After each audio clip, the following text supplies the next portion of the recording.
Senhoras e senhores, boa noite a todos.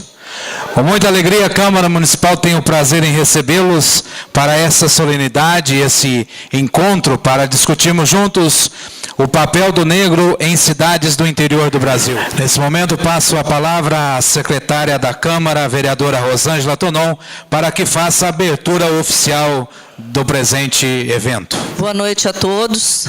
É com imenso prazer que recebemos a todos vocês para este simpósio sobre a influência afrodescendentes, do negro em cidades do interior.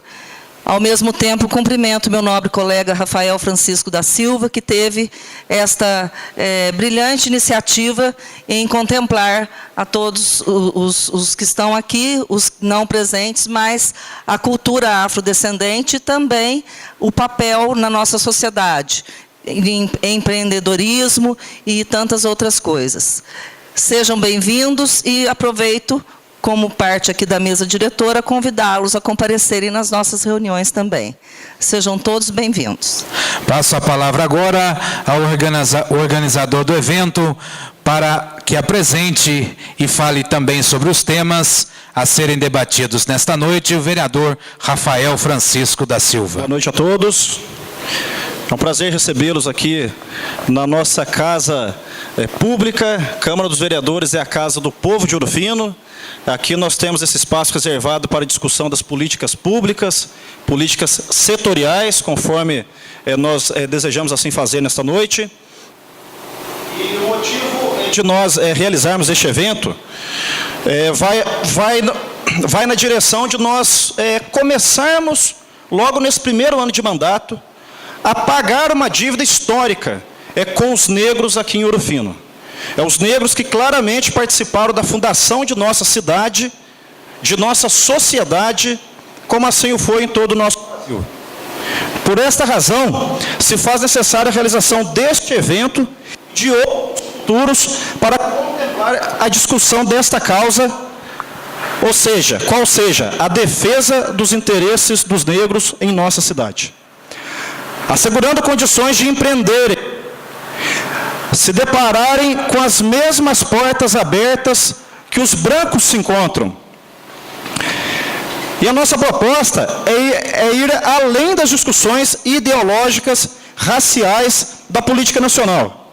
Em especial, e aqui eu falo por mim próprio, contra muita coisa produzida pela esquerda brasileira, falo exclusivamente o meu nome, que historicamente minimizou a questão das relações sociais, inserindo apenas no âmbito do conflito capital versus trabalho. Que nós possamos pensar além daqueles valores lançados na grande obra de Gilberto Freire, Casa Grande e Senzala. Sabemos que existe o preconceito e que a figura da Casa Grande e Senzala ainda são vivas em nosso país. Mas a nossa proposta é mostrar que através da qualificação, do estudo sério, do exercício pleno de todos os direitos e principalmente do empreendedorismo, podemos vencer o preconceito. E se não vencermos, poder assegurar melhores condições de vida aos negros e a cada brasileiro e brasileira que vive em nossa querida Ouro Fino. Nossa primeira palestra terá como tema a inclusão social da pessoa negra. O palestrante é servidor público federal, licenciado em matemática, pós-graduado em antropologia e participante de movimentos raciais. Possui ainda outras formações e titulações. Para a primeira palestra, convidamos então o senhor João Paulo dos Santos.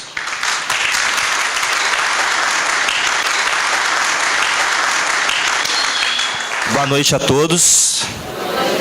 Primeiramente, eu queria agradecer a Deus por o momento de hoje. Queria cumprimentar também o vereador Antônio Carlos Francelli, presidente da casa. Cumprimentando o vereador, eu estendo o cumprimento aos demais membros da casa.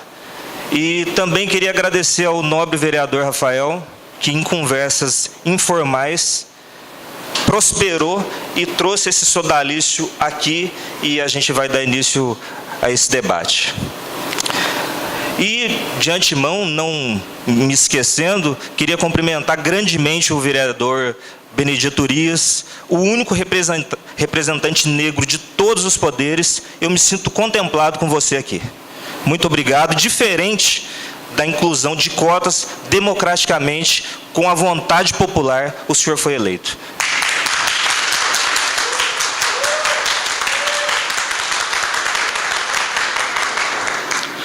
Bom, antes de dar início à minha palestra, eu queria citar um texto que talvez seja muito razoável e com certeza vai contemplar muita gente. É um trecho de uma música de um grupo que se chama Raízes que Tocam. A música se chama Escravidão. A escravidão não acabou. Tiraram suas terras, sua liberdade, puseram suas leis, sua brutalidade. Hoje a história não mudou, parece que o tempo não passou. E realmente me parece que o tempo não passou. É inevitável se falar em inclusão sem fazer uma analogia, sem nos reavermos os desmandos que houveram no passado. Então eu gostaria de relembrar os 129 anos da abolição da escravatura no Brasil, de 13 de maio, que, no meu entendimento, não houve uma abolição por completo. O que houve foi abrir uma porteira e empurrar aquela pretaiada para a rua. Um ano depois se formou a primeira favela no Rio de Janeiro. Isso foi a inclusão que nós tivemos. Então, eu não defendo, não levanto a bandeira para a Princesa Isabel, porque o fruto da abolição da escravatura foi proveniente de luta, precisou morrer muitas pessoas para que nós tivéssemos essas mínimas condições ainda paliativas. Estamos engatinhando rumo a uma, quem sabe, vida melhor. Pois bem, eu sou um grande defensor das cotas raciais. Talvez eu não agrade muito a algumas pessoas por me postar como defensor, mas eu acho que o instrumento de cota hoje, no cenário atual, se faz muito necessário. Mas eu vou dar um passo à frente e vou dar outro atrás agora. Eu vou passar alguns dados que são fatos, sem teoria de achismo, são fatos. Fatos e mais fatos. Hoje, cerca de 40 servidores do judiciário, não existe nenhum negro. Do primeiro e segundo escalão do município, não existe nenhum negro. Ora, talvez não tenhamos competência para atuar em nenhuma vertente. Talvez seria isso o problema da não inserção do negro nesse mercado. Então, eu acho que as cotas não são só com cunho educacional, para inserir o negro em faculdades, porque de nada adianta estar graduado e desempregado. Seria muito razoável ter N títulos e estar desempregado, que é o que acontece com a maioria dos negros e pobres aqui de Ouro Fino e de toda a região. Um outro dado escabroso, escandaloso que eu queria passar, talvez me perdoe a expressão um pouco chula, mas eu fico extremamente desapontado com algumas questões, e depois vocês vão me entender o porquê. Hoje, a nossa malha carcerária, com cerca de 120 presos, 70% é composta por negros. Só o preto é bandido? Só o preto que rouba? Então, são questões que vale a pena analisar, reaver, repensar e refletir sobre esses pequenos pontos que fazem muita diferença. Eu acho um outro detalhe, não é uma crítica, espero que não entendam que isso seja uma crítica, não estou me posicionando nem pró e nem contra nenhuma pessoa, quiçá qualquer autoridade, mas o que se passa na cabeça de um juiz branco quando vai julgar um negro? Alguém já parou para pensar nisso? O que pode acontecer? E se fosse o contrário, um negro julgando um branco, como que seria isso? Alguém já teve esse momento de reflexão e de análise sobre esse assunto? que eu acho de extrema importância e relevância estar sempre me enfatizando e batendo nessa tecla. Eu acho que seria muito razoável que nós reavêssemos alguns desses conceitos. E dizer também que em Ouro Fino, uma cidade de população tradicionalmente italiana, uma boa parte, nós temos 52% de negros. Onde estão esses negros? Eu esperava um público negro também, um número mais expressivo de negros aqui presente. Estou muito satisfeito com a presença de todos, é um prazer imensurável debater com vocês. São pessoas com mente aberta e que vieram em busca de absorver tamanho conhecimento, o pouquinho que eu talvez consiga propagar para vocês. Eu acho que são questões que esse debate é muito importante ter sido trago para dentro da casa do povo, que é essa Câmara. Eu acho que nós precisamos fazer mais vezes esse tipo de debate, haja vista que há muito tempo eu não vejo algo do tipo aqui no nosso município. Eu queria fazer uma lembrança, rapidamente, voltando novamente ao assunto das cotas.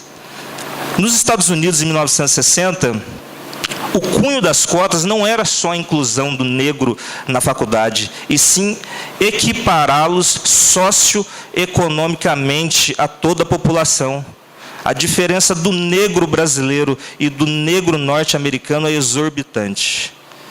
Após a escravatura, a abolição da escravatura nos países norte-americanos, eles tiveram o pleno acesso à educação. Pleno acesso, coisa que nós tivemos e continuamos brigando muito para que tenhamos esse acesso de qualidade. Aqueles que levantam bandeiras contrárias às cotas, é necessário reaver e ler um pouco mais sobre a história. É preciso ler um pouco mais sobre a história, que depois da abolição da escravatura no país, nós não pudemos ainda acessar o ensino. Demoramos muito, estamos engatinhando nas veias da educação, nas mais variadas camadas sociais.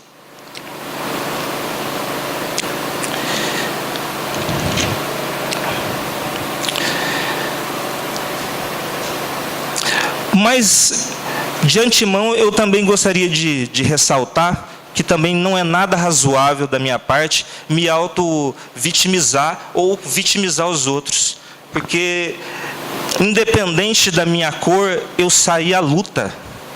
Eu busquei, eu procurei, eu fui estudar.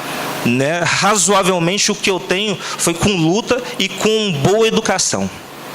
Eu acho que tem uma frase que resume muito bem isso. Não há caminho sem sonhos, nem realidade sem estudos. Então, eu acho que o povo negro dessa cidade, das cidades do interior, precisam sair da zona de conforto e da condição de subalternidade e ir em busca dos ideais e se auto-inserir na sociedade, porque existem várias veias e várias vertentes para que isso ocorra. O empreendedorismo, por exemplo, é um caminho. Estudando é um caminho, é um belo começo. É o mínimo que devemos fazer. Com boa educação, a gente consegue alçar altos voos. Com boa educação. Eu não quero prolongar muito o assunto, porque se trata de um tema muito amplo, e eu gostaria de ser gentil e abrir um debate para que possamos interagir e discutir questões pontuais também. E seria isso que eu teria para passar hoje.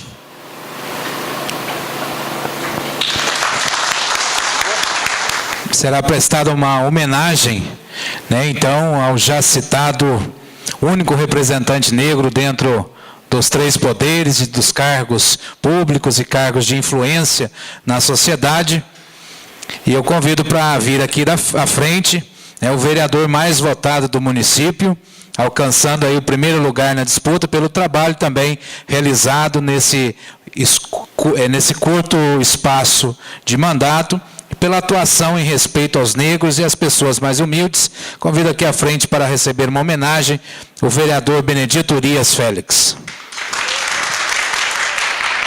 Câmara Municipal de Ouro Fino. A Câmara Municipal de Ouro Fino parabeniza o vereador Benedito Urias Félix pela votação alcançada em pleito eleitoral. Primeiro lugar na disputa, pelo trabalho realizado em início de mandato e atuação em respeito aos negros e pessoas mais humildes. Ouro Fino, 14 de setembro de 2017.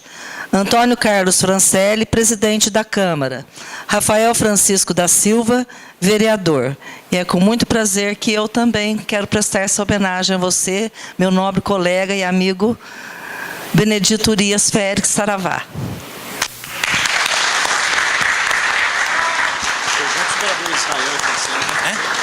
Bom, passamos agora à segunda palestra da noite, que será proferida pelo advogado e vereador do município de Ouro Fino. O tema Direitos Humanos contra o Racismo. Para essa palestra, com o vereador e advogado Dr. Rafael Francisco da Silva. Obrigado mais uma vez, boa noite a todos. Prazer estar aqui, né, discutindo essa questão da inclusão social. Fui procurado por amigos queridos, amigos trabalhadores, a exemplo do vereador Benedito, e nós temos hoje a oportunidade de jogar uma luz, um ponto de vista diferente acerca dessa questão. Pretendo também ser breve na minha fala. Conversamos agora há pouco, antes de iniciar a palestra, antes de iniciar aqui o evento, o preconceito ainda existe e ainda é muito forte. Mas quem é preconceituoso e inteligente, embora que eu não consiga contemplar as duas coisas, uma pessoa ser inteligente e ser preconceituoso, é inconcebível isso, mas a pessoa que é preconceituosa e um pouco esperto, já não declara tão abertamente o seu preconceito, porque hoje é crime, hoje dá cadeia. Então a pessoa hoje, ela carrega dentro de si um preconceito velado, pelo menos é o que predomina por aí. Conversei com o João Paulo se depara com situações nesse sentido. Mas essa normatização, a constituição do direito racial, né, dessa inclusão social que já foi feita na lei, já foi feita na Constituição, ela teve início em tratados internacionais, basicamente na Declaração Universal dos Direitos Humanos. Foi promulgada no ano de 1948, no pós-guerra, e ali se definia, se constituía os direitos do que vem a ser pessoa humana. Uai, mas tem diferença? Tem diferença. Existe a pessoa jurídica, que são as empresas, não é? Agora nós estamos em tempos modernos, direitos humanos para os animais, os protetores dos animais que reclamam. Então, há uma série de proteção dentro do ordenamento jurídico, nacional e internacional. Mas a raiz de tudo, Declaração Universal dos Direitos Humanos, em 1948. E ali já estava claro que não havia diferença de pessoas. Seja ele negro, seja ele índio, seja ele asiático, homem, mulher, homossexual, não interessa. Todos são seres humanos e todos gozam dos mesmos direitos. Inclusive, o palestrante João Paulo fez menção aqui ao pastor Marco Feliciano, em citação totalmente equivocada e errada da Bíblia do pastor, não estava no Bom Dia. Prefiro crer dessa forma. Também conheço a Bíblia de Gênesis e Apocalipse, não faz nenhum tipo de menção de maldição para negro, hipótese alguma. Inclusive, Simão Cirineu, que ajudou Jesus Cristo a carregar a cruz, segundo os bons teólogos, diz ele ser negro. E a Bíblia também fala de um etíope, que também participou da propagação do Evangelho, que também era negro. Desconheço o loiro na Etiópia. Então, o Evangelho de Jesus era um Evangelho inclusivo. E a Declaração Universal dos Direitos Humanos, essa Declaração Universal dos Direitos Humanos, ela vem do justnaturalismo. Ou seja, as coisas vêm de Deus, o homem vem de Deus e todos são iguais. Avançando um pouquinho aqui, por gentileza, pode guardar. Constituição Federal de 88, que é a Constituição nossa que está em vigor, ela é uma Constituição considerada cidadã. Ela foi promulgada no pós-regime ditatorial, regime que formou Jair Bolsonaro, não é? Então, por isso ele tem esse viés mais autoritário dele. Então, no pós-regime ditatorial, Congresso Nacional se reuniu, sociedade brasileira se reuniu para discutir o que somos enquanto nação, o que nos constitui como ente federativo. Por isso, diz ser Constituição Federal. Constituição Federal, ela diz aqui, logo no seu preâmbulo, antes do seu artigo 1º, diz o seguinte: nós, representantes do povo brasileiro, reunidos em Assembleia Nacional Constituinte, para instituir um Estado democrático, porque não era democrático, então para instituir o Estado democrático, destinado a assegurar o exercício dos direitos sociais, individuais, liberdade, segurança, bem-estar, desenvolvimento. Falamos um pouco aqui, não é, da ausência de desenvolvimento para o grupo dos negros do Brasil e aqui também na cidade de Ouro Fino. Reforço os indicadores aqui do João Paulo. Nós estamos na Câmara dos Vereadores, eu não sei de cabeça, José Camilo, quantos somos ao total aqui, entre vereador e servidor, mas realmente, no presente momento, o único servidor público negro que nós temos na Câmara dos Vereadores é o vereador Benedito Urias, que tornou-se servidor público através do voto. Se tivesse perdido a eleição, não estaria aqui. Na Prefeitura Municipal, nos cargos de primeiro e segundo escalão, também não temos negros. Faço coro com a voz do João Paulo. Mas não tem negro qualificado? Todos os negros de Ouro Fino são desqualificados? A Constituição Federal fala que tem que ter desenvolvimento. Igualdade e justiça.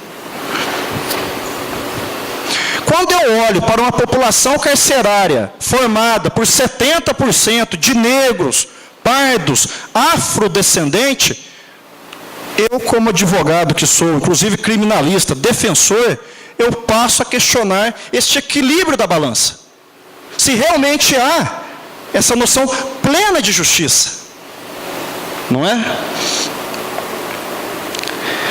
Como valores supremos da sociedade, fraterna, não é, diz respeito ao irmão, e esse sentimento de irmão que a nossa Constituição adota, vem de Cristo.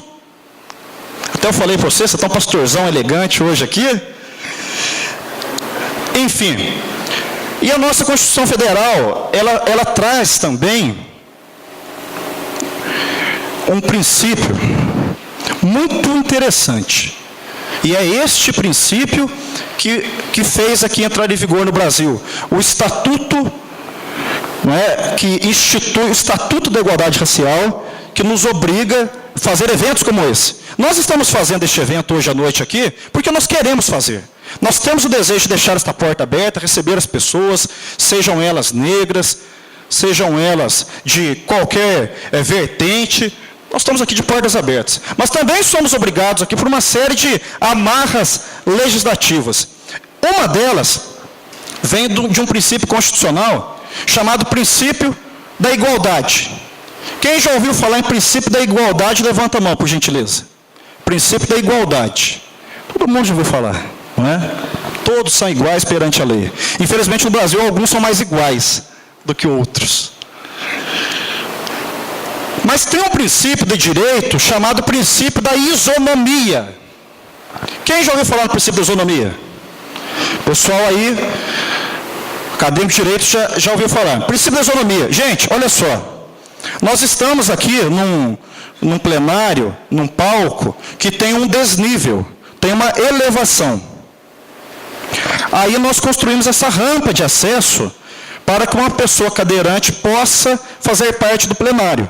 Então, se amanhã o próximo palestrante for um cadeirante ou um vereador cadeirante, ele tem acesso através da rampa. Mas por que nós fizemos isso? Porque é óbvio, só se ele fizer off-road com cadeira de roda para ele subir por aqui. Então precisa assegurar a acessibilidade. O princípio da isonomia diz o seguinte: tratar os desiguais segundo a sua desigualdade. Eu não posso obrigar um cadeirante a subir por aqui. Então tem que quebrar, arrumar o acesso. A questão dos negros, ela deve ser discutida por todos os indicadores sociais.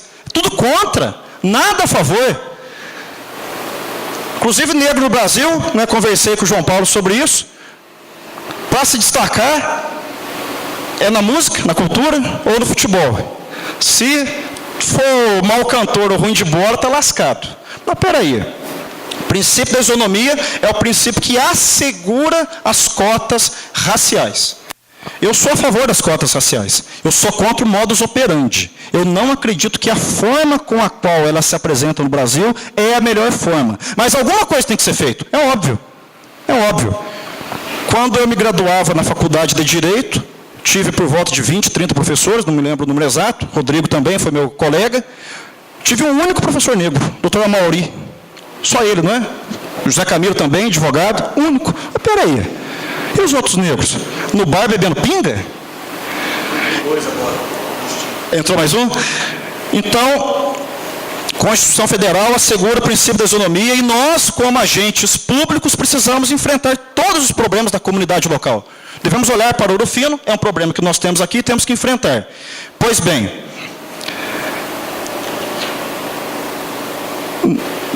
saindo um pouco da Constituição Federal e entrando no campo do direito civil, gente, olha o cúmulo do absurdo e olha o que a nossa sociedade brasileira carrega dentro de si como fundamento.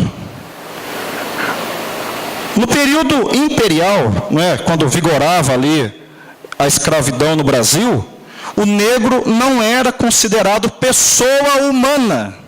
Lembra que eu disse no início? Declaração Universal dos Direitos da Pessoa Humana. O negro no Brasil não era considerado ser humano. Por lei, pelo Código Civil, o negro no Brasil era considerado coisa. Ele era considerado, tecnicamente, à luz do direito civil, um semovente. Inclusive, o negro, ele era incorporado à propriedade rural, na maioria das vezes. Então, quando o dono da fazenda vendia a fazenda, vendia de porteira fechada, com tudo que tinha dentro. Com a casa grande e a senzala. E com as coisas que ali estavam, as ferramentas, as sacas de café, as sacas de açúcar da cana e os negros.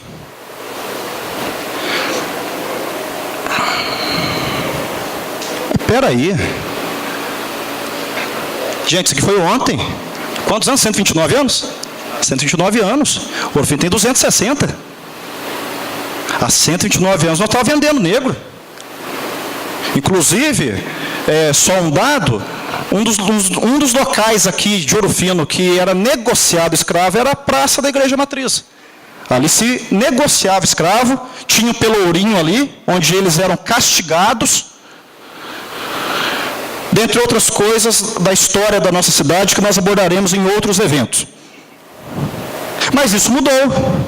Nós estamos em tempos modernos, 2017. Nós temos um Código Civil novo. Relativamente novo, nós temos uma Constituição Federal que ela adere pactos internacionais. É óbvio que o negro foi promovido a pessoa. Ele pode ser pessoa agora. Sendo pessoa, à luz do Código Civil, é importante deixar claro isso aqui para vocês. O seguinte, artigo 186 do Código Civil. Aquele que por ação ou omissão voluntária, negligência ou imprudência, violar direito e causar dano a outrem, ainda que exclusivamente moral, comete ato ilícito. Então hoje, se eu chegar para o meu amigo João Paulo e ofendê-lo na sua honra, ofendê-lo na sua moral, na sua intimidade, naquilo que faz dele um ser humano, estou sujeito a indenizá-lo.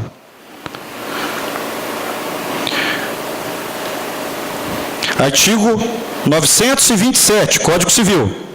Aquele que por ato ilícito causar dano a outrem, fica obrigado a repará-lo. Gente, quero dizer com isso o seguinte, para aqueles que são negros ou descendentes de negros e já sofreram preconceito, piadinha, chacota, bullying, qualquer tipo de ofensa, não sofra mais. Exerça seu direito. Corre em cima. Entra com processo. Arruma advogado. Já que eu dou meu cartão aqui.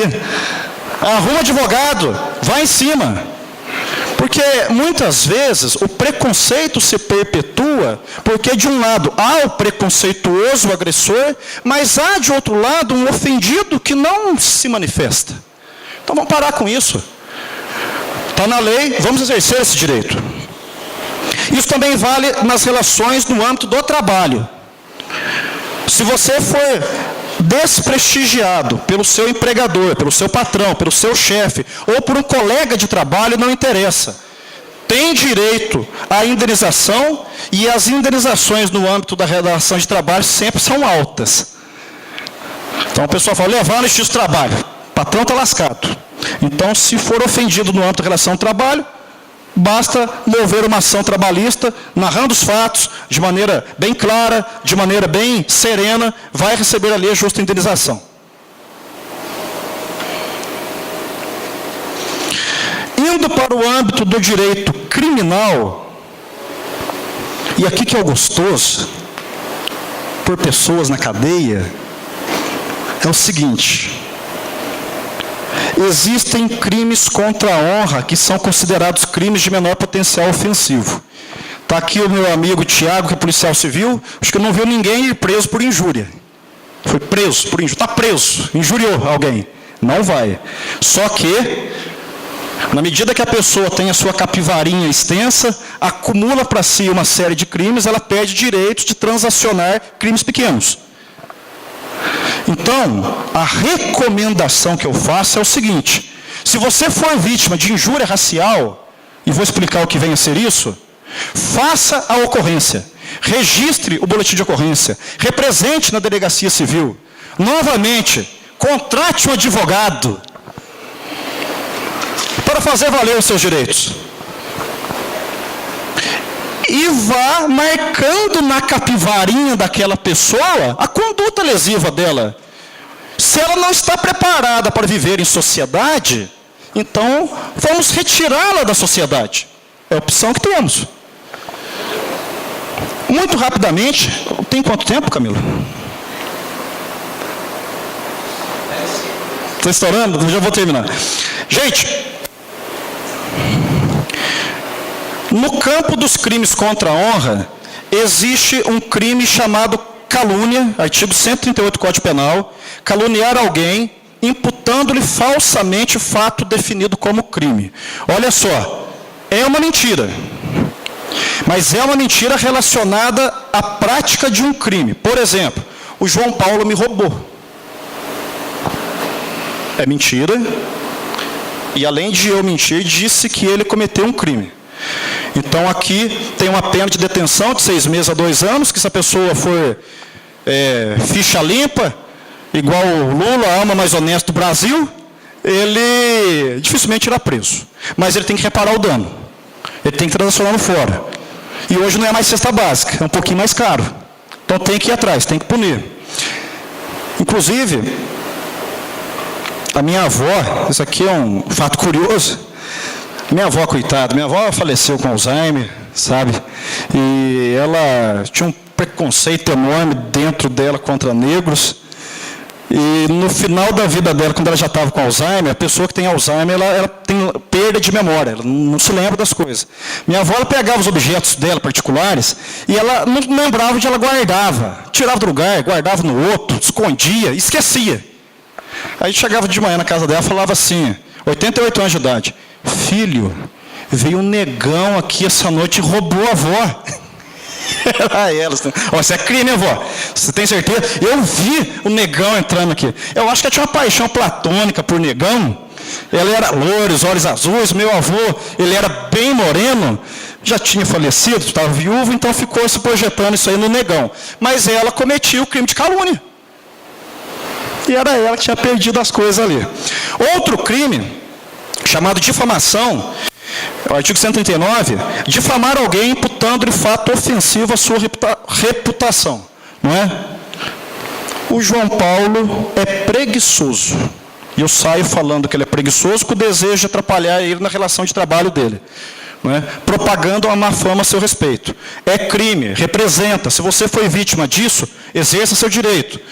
Por último agora, e esse sim é o mais importante. Existe uma diferença no Brasil muito clara, e eu quero abordar aqui, entre injúria racial e racismo. Às vezes a pessoa fala assim, você é racista. Tecnicamente não é. Muitas vezes, tecnicamente não é. Juridicamente não é. Injuriar alguém ofendendo a dignidade ou decoro. Eu viro para você, você não gosta, e eu falo, negrão, só para você, não falei para mais ninguém, mas você absorve isso com uma carga negativa. Você sabe que o meu desejo é lhe ofender. Ô negão, entendeu? Isso é injúria racial, certo? Quer ver deixar eu injuriado e chamar de magrelo. Quando eu casei, pesava 60 quilos, vestido com paletó, com gravata, com tudo. Aí eu fiz musculação aí com o Bruno ali, fiquei forte, bonito, mas não chama de magrelo, se eu me injuriar, eu processo você. Enfim. Só que esse crime ele tem aqui uma situação que diz o seguinte: se a injúria consiste na utilização de elementos referentes à raça, à cor, à etnia, à religião, origem ou condição de pessoa idosa portadora de deficiência, a pena é aumentada. Qual que é a diferença da injúria e do racismo? Quando eu dirijo para o indivíduo, João Paulo, negão, é injúria. Quando eu falo, os negros têm um determinado problema, igual o pastor Marco Feliciano diz, tem uma maldição. Quando eu jogo para o coletivo, eu saio do individual e jogo para o coletivo, aí é racismo. Aí muda de figura. Inclusive o Brasil demorou muito para expedir as primeiras condenações por racismo, por conta dos tratados internacionais. O Brasil não queria ficar manchado lá fora como nação racista. Então ninguém era condenado. Agora passou a ser. A lei do racismo diz diferente. Praticar, induzir, incitar a discriminação de preconceito de raça. Aí não é só negro, serve judeu, serve chinês, né? Está chinesado vendendo coisa ruim que ouro fino. Não pode falar. Etnia, religião. Aí, mas crentaiada lá, cobrando dias 10%, negocia com você uns 8% aí, se quiser. Entendeu? Não pode falar, você está ofendendo grupos. Então, é o crime do racismo. Então, o que eu quero dizer para vocês é o seguinte, não é? Olhando para o nosso problema urufinense, para as coisas nossas. Nós sabemos que tem o preconceito aqui na nossa cidade. Mensagem final que eu deixo. Faça a prova da ofensa.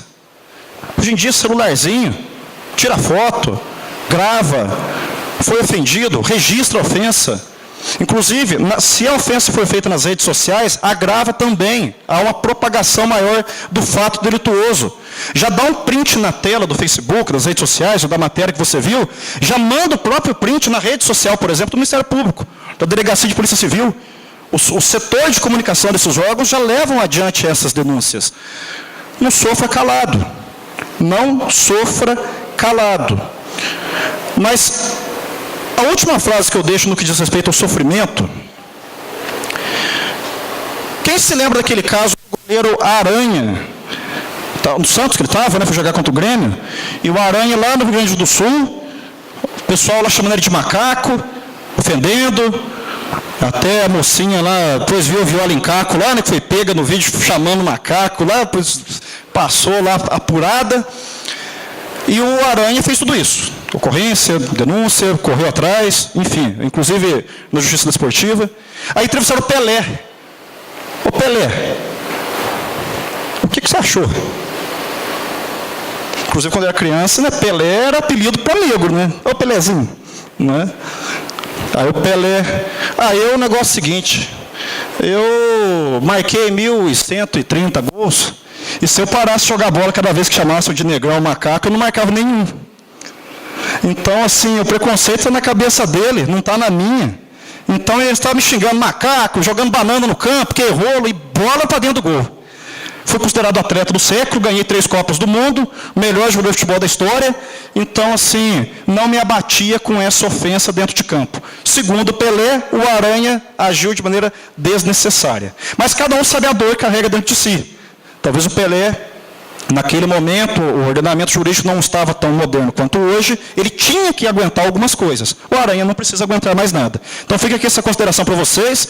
Espero, através da Câmara dos Vereadores, poder realizar outros eventos como esse, e todos vocês são sempre bem-vindos aqui. Muito obrigado. Bom, agora nós vamos para mais uma homenagem. E o homenageado, ele é graduado em administração de empresas e processamento de dados, trabalha com comunicação, desempenhando as funções de diagramador, web designer e arte finalista gráfico.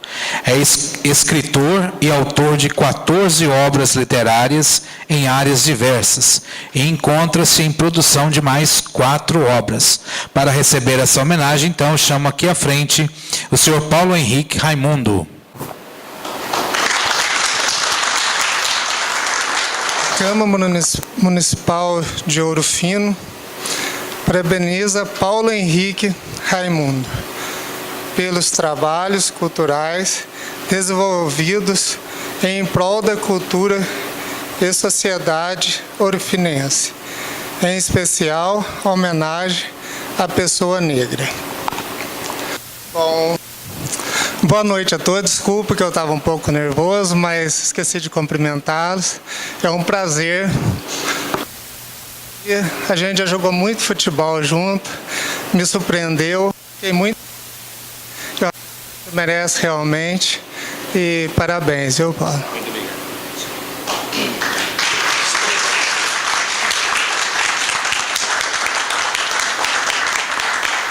Quero agradecer aqui a todos que estão presentes.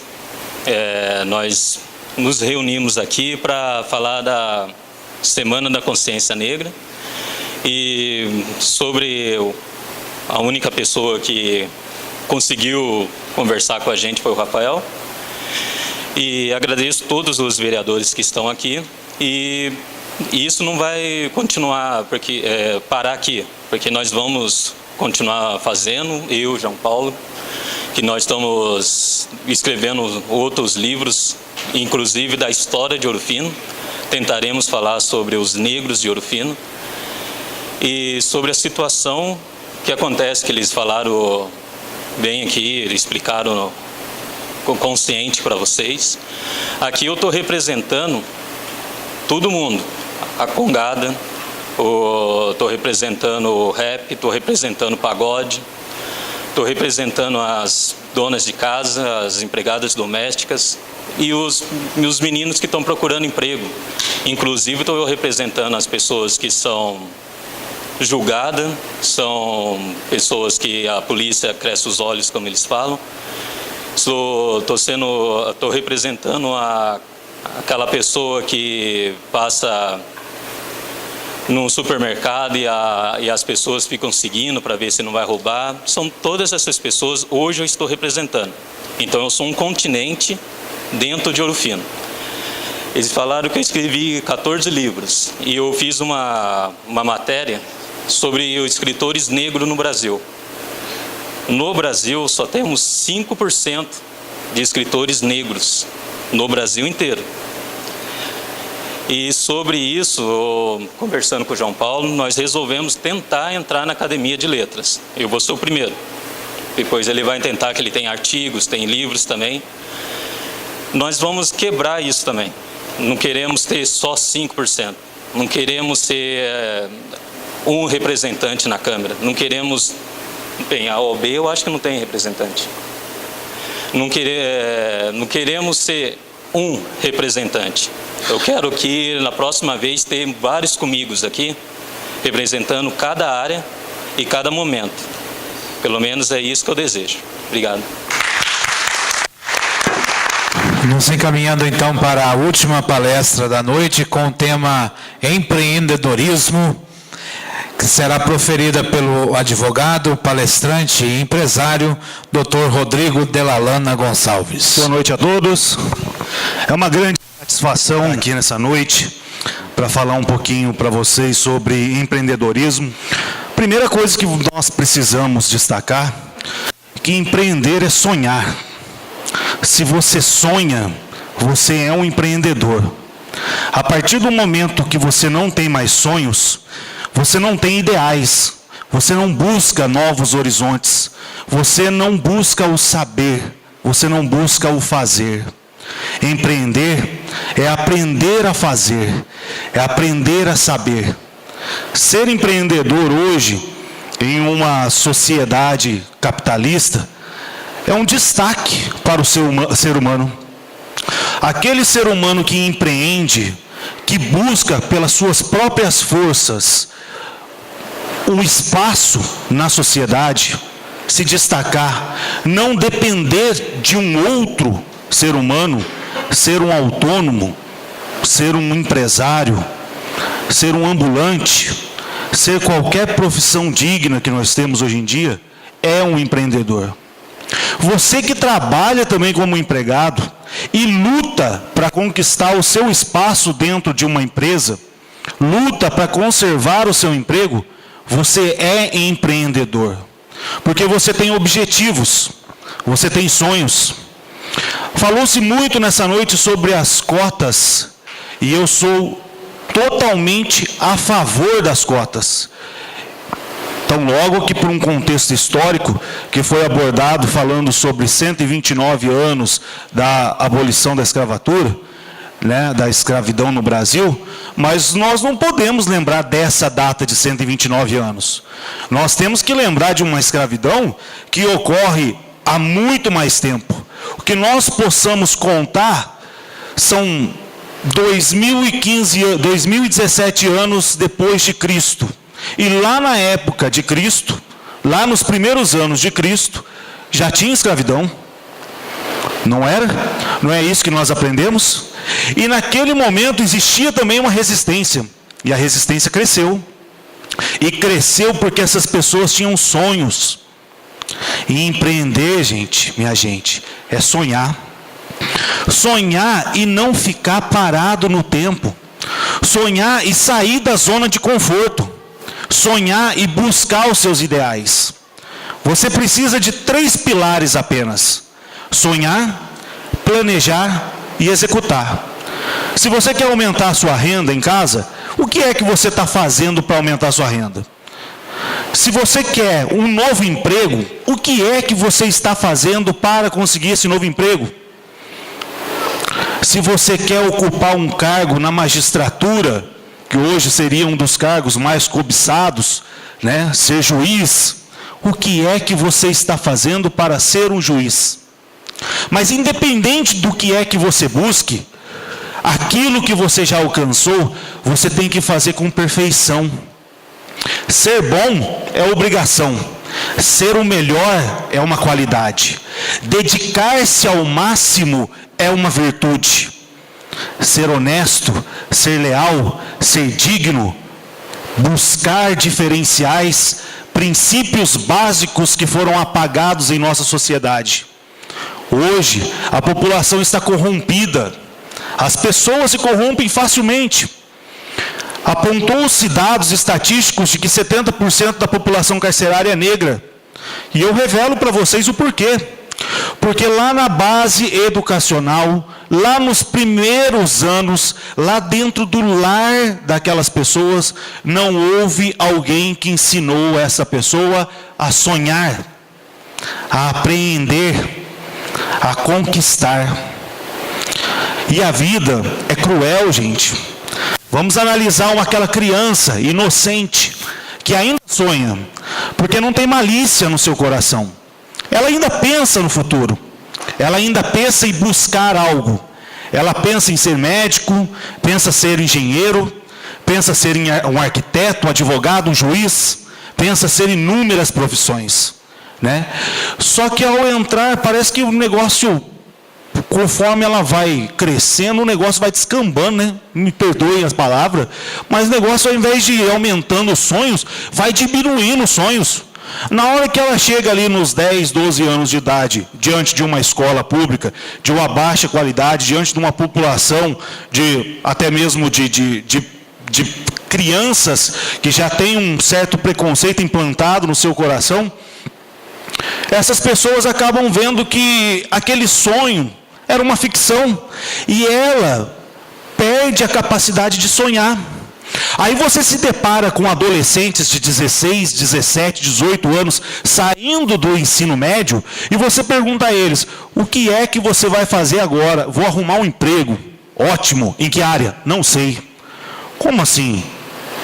Você teve 3 anos de ensino médio para amadurecer as suas ideias, teve ali 9 anos de ensino fundamental para ter uma formação e você não sabe o que você quer ser ainda? Lá quando você tinha 5 anos, perguntava-se para você: olha, o que é que você quer ser? Ah, eu quero ser médico, quero ser piloto de avião, quero ser motorista, quero dirigir caminhão. Lá você sabia responder e hoje você não sabe? Ué, houve uma regressão. Os jovens estão esquecendo de sonhar. Os jovens estão sem foco. Os jovens perderam o foco no principal, que é a educação. É muito triste ver a realidade dos números apontados, até mesmo que os alunos na rede pública são tratados como números hoje em dia, né? Eu, particularmente, uma opinião própria e exclusiva minha, sou totalmente contra o sistema de aprovação das escolas públicas hoje. Sou contra. Na minha época, o aluno tinha que estudar. Na minha época, o aluno tinha que ser reprovado porque ele não estava preparado para dar o próximo passo. Isso é aprender. Isso é formar um cidadão. Mostrar para ele que faltou alguma coisa. É preciso recuperar. E ninguém morreu por causa disso. Tenho colegas aí que são fantásticos, muito superiores até em níveis financeiros do que eu. Muito além. Tá? Então, portanto, hoje a educação peca. E isso se reflete nos números que o João Paulo apresentou. 70% da população carcerária são negros. Por quê? Porque não tiveram oportunidade. Não souberam sonhar. Não souberam empreender na vida. Não souberam aproveitar o melhor da vida, o melhor momento. Nasceram em um contexto de selva, em um contexto de briga, de lutas. E daí, onde eu quero chegar com isso? Na hora que aquele coitado, aquele negro da favela se torna um alguém, me desculpe a expressão, que não seja presidiário, é destaque no Fantástico, que é um absurdo. Me perdoem a expressão, porque todos têm a capacidade de empreender, de buscar os seus sonhos. Só que a sociedade poda esses sonhos, poda essas oportunidades. Ela acaba com os sonhos das crianças, quando ela se torna um jovem. Seja a própria polícia militar, ao fazer o preconceito com o nosso amigo ali que narrou, que ele poderia ter vontade de ser um policial. Só que agora ele acaba pegando o ódio do policial, porque toda vez é ele. Por que ele? Por que não o outro? E não é? É isso que acontece. E é uma triste realidade, gente. Mas até pouco tempo atrás, quando nós estudamos o direito, eu com o doutor Rafael aqui, eu confesso para vocês que eu não tinha conhecimento desse lado de desenvolvimento social. Confesso para vocês que a minha visão era totalmente oculta quanto a isso. Mas um professor de sociologia, doutor Rafael Lazarotto Simeone, ele, em um simpósio, ele acabou abrindo as minhas mentes. Né? Abriu a minha mente ali e me mostrou que realmente o culpado não é a pessoa. O culpado é a sociedade, que podou os sonhos dessa pessoa. Porque se aquela pessoa que hoje está sendo presa, que viveu numa selva em 20, 25 anos, 18, 17, 16, né? Cada dia estão prendendo mais cedo, que viveu naquela selva, em que ele tenta sobreviver diariamente, sem ter dinheiro para comprar um tênis, uma roupa, vive das doações do outro, sem ter condições de se dar o luxo de se alimentar bem, sem ter condições de usufruir o que os capitalistas dizem ser o melhor da vida, que é o consumismo. E vendo que o colega do lado fala assim: ó, tá vendo esse tênis? Fui lá na loja e busquei, esses burgueses aí não merecem o nosso dinheiro. Ele vai fazer a mesma coisa, porque o único espelho que ele tem é a má influência. O único sonho que ele tem é ser o dono da boca, porque o cargo mais alto nessa sociedade que não é uma sociedade igualitária é este: um tentar derrubar o outro. E não é assim que funciona, gente. Nós temos que ser espelhos para a nossa sociedade. Nós temos que mostrar que sonhar é uma coisa, uma essência de criança. Nós temos que voltar a essa essência. E eu digo mais, nós temos que ter perspectiva de vida. Tem muita gente que acorda e olha para o sol e não sabe o que vai fazer naquele dia, ou o que vai fazer para ser melhor, ou o que vai fazer para melhorar o seu aspecto de vida. Perspectiva. Eu li um artigo essa semana muito interessante, e até certo ponto polêmico, que ele traçava a trajetória de duas pessoas de formas iguais. Duas pessoas de formas iguais, idênticas. Uma pessoa que morava na capital e outra pessoa que morava no interior. E ele mostrava ao final a perspectiva, que uma dessas pessoas já estava numa zona de conforto. Então ela já tinha atingido o seu patamar máximo. Ela, teoricamente, considerado o máximo. Vamos dizer assim, já era um servidor público, detinha estabilidade, tinha um bom salário. Não quero mais nada. E a outra pessoa também era um servidor público, detinha estabilidade e queria algo mais.